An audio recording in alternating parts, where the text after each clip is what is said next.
Salut, c'est Rado, content de vous retrouver pour la mise à jour de l'analyse technique du CAC 40. On voit que le rebond est au rendez-vous, 2% quasiment. Alors c'est intéressant parce qu'une fois de plus, le setup Trado Bull a fonctionné. Alors si vous découvrez mon format, je vous dis rapidement, question que vous passiez pas à côté de ça, c'est quand même une des choses qui fonctionne, je trouve, le mieux dans ce que j'ai à vous apprendre. Regardez, lorsque vous avez une bougie entière comme ça, hein, sans du tout de contact avec la Bollinger inférieure, eh bien normalement ça veut dire qu'il y a un épuisement et que ça devrait rebondir, et je vous ai déjà souvent montré le résultat de ce backtest qu'on a fait ensemble. Lorsqu'il y a une Trado Bull haussière, dans 72% des cas on fait R1 et dans une fois sur deux on fait 47%, donc R2. Ça veut dire quoi? Ça veut dire que on a atteint déjà l'objectif qui était de faire R1. R1 c'est la distance au stop de protection. Le stop de protection il est mis sous les plus bas de la Trado Bull, ça faisait 1,66 et on voit qu'on a fait au mieux 1,90. Donc là en ce sens on a respecté les statistiques, hein, le backtest. Par contre vous remarquerez qu'on a une chance sur deux, pas plus, hein, même un peu moins, de faire deux fois la distance au stop de protection. Donc 1,66 fois 2 ça fait 3,3. Donc on a un peu moins d'une chance sur deux de faire 3,3 ici. Ok. Et ce qui m'intéresse surtout, parce qu'on va en parler un petit peu plus tard, c'est que on a une chance sur 3, je viens de vous le montrer, de faire 3 fois la distance au stop de protection. Donc ça veut dire que 1,7 fois 3 ça fait 5,1. On n'a qu'une chance sur 3, autrement dit il est improbable que l'on fasse 5,1, que l'on monte jusqu'à là, avant toujours de revenir toucher le stop de protection. Ce que je suis en train de vous dire, c'est que il était plausible que ça monte. On a une chance sur deux que ça monte encore, mais par contre, on a peu de chances que ça monte jusqu'à là avant de redescendre. Ok, et ça prend tout son sens finalement avec mon objectif qui n'a pas encore été validé ni validé, mais qui reste à mon avis jouable, hein, un retour sur les 69,30, 67,80. Alors, autre chose que je voudrais... ah oui, petite parenthèse, vous voyez très bien que ce setup est quand même apparu 3 fois en l'espace d'un mois. Hein. Ici, ici, ici, et ça a fonctionné les 3 fois. Ici, ça n'a pas fonctionné. Je n'en peux plus où. Là, non, ça a fonctionné aussi. Bon bref, ça ne fonctionne pas tout le temps, mais ça a bien fonctionné. Hein. Donc, ça m'emmène une petite parenthèse. Vous savez, dans le cercle des tradosoriens, mon cercle privé, où il n'y a malheureusement que 70 places, il y a un des membres éminents qui ne travaille quasiment qu'avec une seule stratégie. Et on n'en parlait pas plus tard qu'hier, avec cette stratégie qu'il utilise encore et encore, pas celle-ci, une autre, hein, qu'il maîtrise parfaitement bien, et bien il fait 35-40% depuis le début de l'année. Hein. On est en août. Et ce que je suis en train de vous dire ici, c'est que c'est pas la peine de faire preuve d'un encyclopédisme lorsque vous voulez trader. L'important, c'est de maîtriser parfaitement un outil ou deux ou trois. Bon, moi, je fonctionne avec un peu plus qu'un outil. J'ai plusieurs setups, mais vous n'avez pas besoin non plus de faire preuve, je le répète, d'encyclopédisme. Hein. Il suffit de maîtriser parfaitement votre outil et vous pouvez, comme Michel, si tu nous regardes, eh bien faire 30% depuis le début de l'année, quoi. Donc voilà. Je reviens à mes moutons et donc je reviens à ce scénario, et pour valider ce scénario, j'aimerais vous parler de quelque chose. Ça m'a été soufflé par JP. Salut JP, si tu nous regardes. JP a laissé un message sur les commentaires YouTube. Et il disait que le 3-line break était sur un niveau quasiment record de 15. Alors le 3-line break, je vais en avoir besoin maintenant. L'idée, c'est que c'est un outil. Alors malheureusement, vous ne le trouvez pas partout. Si vous ne l'avez pas sur votre plateforme parce qu'elle ne le propose pas, ouvrez un compte avec PRT. Vous avez un lien en dessous de la vidéo, c'est gratuit. Donc vous avez besoin de cet outil qui s'appelle 3-line break. Alors c'est un peu particulier, le 3-line break. C'est un bâton, c'est un bloc. On ne parle pas de bougie en vérité. Hein. C'est un bloc qui va se dessiner uniquement lorsque l'on fait un plus haut ou un plus bas de 3 blocs. Clairement, là, on a fait un bloc aujourd'hui. Enfin, on a fait le dernier bloc, c'était le 6 août. Pourquoi? Parce que c'était le plus bas des 3 blocs. Les 3 derniers blocs, ils étaient là. Celui-là, il était plus bas, donc on avait le droit de le dessiner. Par contre, depuis le 6, on est quelque part par ici. On n'est ni sur un plus haut, ni sur un plus bas de 3 derniers blocs. On est entre les deux, donc il ne se passe rien graphiquement. Le dernier, encore une fois, c'était le 6 août. Par contre, si on clôture au-dessus de ce niveau-là, c'est-à-dire qu'on fait un plus haut de 3 blocs ou qu'on clôture en dessous de ce bloc-là, on aura soit un bloc vert, un premier bloc vert, soit un nouveau bloc rouge. Okay, et si j'en parle je vais mettre un tuto juste en dessous de la vidéo aussi, hein, comme ça.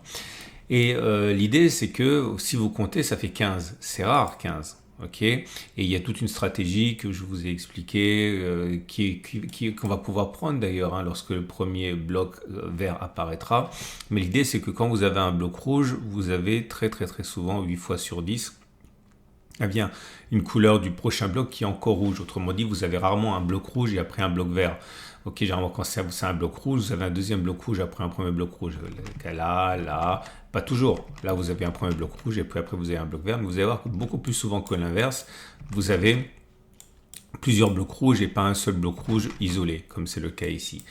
Bref, et l'idée, c'est que vous voyez, dans cet exemple-là, ça montre que vous voyez, même si vous cassez les dents ici avec cette stratégie, que vous cassez les dents ici avec cette stratégie, ou encore ici avec cette stratégie, quand ça fonctionne, comme c'est le cas là, c'est jackpot, puisque finalement, vous avez réussi quasiment à choper toute la descente, hein, de plus de 10%, 12%, je ne sais plus, depuis le début. Et là, ça m'emmène à la deuxième parenthèse, c'est que vous voyez, très souvent, les stratégies, pas toujours, mais souvent les stratégies, c'est des échecs, un gros succès, puis après un petit succès, petit échec, petit succès, petit échec, et puis de temps en temps, vous allez voir la série qui fait que c'est super rentable, comme c'est le cas maintenant. Ok, et justement, comme disait JP, on a une série de 15. Est-ce que c'est déjà arrivé? Oui, je suis remonté jusqu'à l'origine du CAC 40 et j'ai regardé les longues séries. Là, vous avez une série de 10, une série de 11, série de 11, 10. Quand j'en ai pas tenu compte, c'est que c'est moins de 10. Ok, regardez, 16, 18, c'était quand? Oh mince, 2008. Ok, donc la crise financière globale, hein, majeure. Donc 16, 18, 10, 12, 11, 15, 12, 11, 10, et ça y est, 16 ici. C'était quand ça? Ouh là là, 1994. Et je suis remonté jusqu'à l'origine du CAC 40 et j'ai pour vous deux choses à considérer. Un, nous ne sommes pas en train de vivre un record, mais on n'en est pas loin puisque généralement au mieux c'est 11-12. Regardez ici, dans les années 90. Là, l'éclatement de la bulle Internet ici. Ok, vous avez une série de 15 aussi comme actuellement. Et j'ai fait une deuxième chose, c'est que lorsque cela se produit, j'ai remarqué quelque chose d'assez désagréable, c'est que chaque fois qu'on a eu au moins 12 blocs rouges, comme c'est le cas actuellement, puisqu'on en a 15, eh bien remarquez que c'est un peu la limite à ne pas franchir, parce que lorsque vous avez une série de 12 blocs rouges au moins, eh bien on n'a pas fait les plus bas. On a un petit rebond technique, mais derrière ça replonge. Regardez, ici, 16, donc 16 supérieur à 12, c'est remonté un peu, puis on a refait un plus bas. 18, c'est remonté un peu, et puis on a fait beaucoup plus bas. 12 ici, 12, on est remonté un peu, puis on a replongé. 15, on est remonté, puis on a replongé. Alors ça peut prendre du temps, mais en tout cas 12, on remonte et on replonge. Et c'est vraiment la salle. 16, on remonte, on replonge. 12, on remonte, on n'arrive pas à repasser au-dessus des précédents plus hauts. Ok, on est remonté, hein, mais on n'a pas réussi à remonter au-dessus des précédents plus hauts, on a replongé. Bref, et ça y est, c'est l'origine du CAC 40. Jamais, attention, jamais, ça veut dire pas que ça ne se passera pas, ça veut dire qu'on ne l'a jamais vu encore, c'est simplement statistique. Eh bien, jamais, après une série qui a fait 15, et en vérité, c'est à partir d'une série qui a fait 12, on a eu quelque chose, allez, clairement comme ça. On a toujours eu, même si ce n'est pas significatif, parce qu'on n'a pas beaucoup d'occurrences, on a toujours eu plutôt une baisse, un rebond technique, et puis des nouveaux plus bas. Ce qui corrobore en fait l'idée du scénario que j'ai évoqué avec vous, à savoir toujours le même, celui selon lequel eh bien, on devrait rebondir. Si on clôture plus haut que le final break, je vous le remonte parce que c'est important d'être précis.